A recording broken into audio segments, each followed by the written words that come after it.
Assalamualaikum warahmatullahi wabarakatuh. Apa kabar semuanya? Pertama-tama saya mengucapkan terima kasih kepada Ibu Rosana SSMIKOM AMIPR sebagai dosen estetika humanisme atas materi dan bimbingan yang diberikan kepada kami. Sebelumnya perkenalkan, nama saya Rian Suikno. Saat ini saya ada di program studi Sistem Informasi kelas 202. Saat ini saya bekerja sebagai karyawan di salah satu perusahaan retail ternama di Indonesia. Oke, pembahasan kali ini berkaitan dengan problem-problem yang terjadi di dunia perkantoran. Spesifiknya yaitu konflik di tempat kerja. Oke, seperti yang kita ketahui bersama, di tempat kerja kita sering banget berinteraksi dengan orang-orang, mulai dari rekan kerja satu tim, rekan kerja divisi lain, atasan, manajer, bahkan pihak eksternal perusahaan seperti klien ataupun vendor. Dalam proses interaksi ini pastinya tidak selalu berjalan mulus ya. Ada saja masalah yang timbul yang harus kita hadapin dan kadang-kadang berkembang menjadi konflik di tempat kerja. Pasti teman-teman sekalian pernah mengalami hal ini, bukan? Oke, langsung saja nih kita bahas cara mengatasi konflik internal di tempat kerja. Oke, ada beberapa pertanyaan tentang konflik di tempat kerja ya. Pertanyaan pertama adalah, pandangan karyawan terhadap konflik di tempat kerja itu seperti apa? Jadi ketika ada konflik di kantor, orang itu sebenarnya menghindarin konflik. Apalagi kita kerja dari Senin sampai dengan Jumat atau Sabtu dan Minggu juga kita bekerja. Secara tidak sadar kita lebih sering ketemu dengan teman-teman kerja kita di kantor dibandingkan ketemu orang tua, keluarga, saudara, pacar, atau adik dan kakak. Betul begitu kan?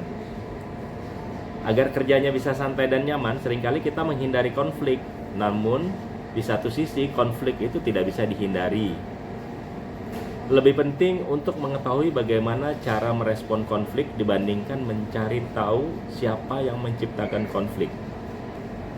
Oke, pertanyaan kedua adalah, apakah betul saat di tempat kerja pasti ada konflik?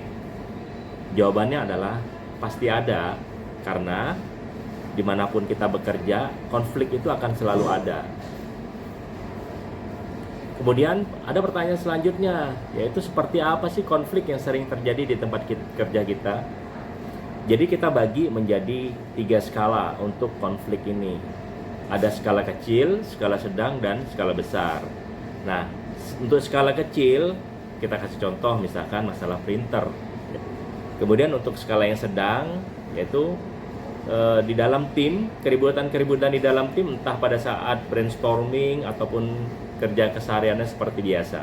Kemudian yang skala besar adalah memiliki impact sampai dengan ke level perusahaan, brand image perusahaan, entah itu konflik internal, finance, customer complaint, dan lain-lainnya. Kemudian untuk pertanyaan keempat adalah faktor apa yang menjadi pemicu timbulnya konflik.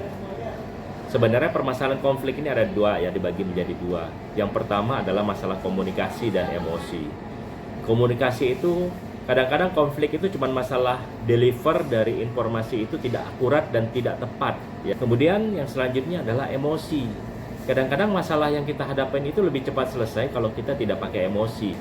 Kemudian untuk pertanyaan selanjutnya adalah bagaimana cara kita meminimalisir konflik yang terjadi.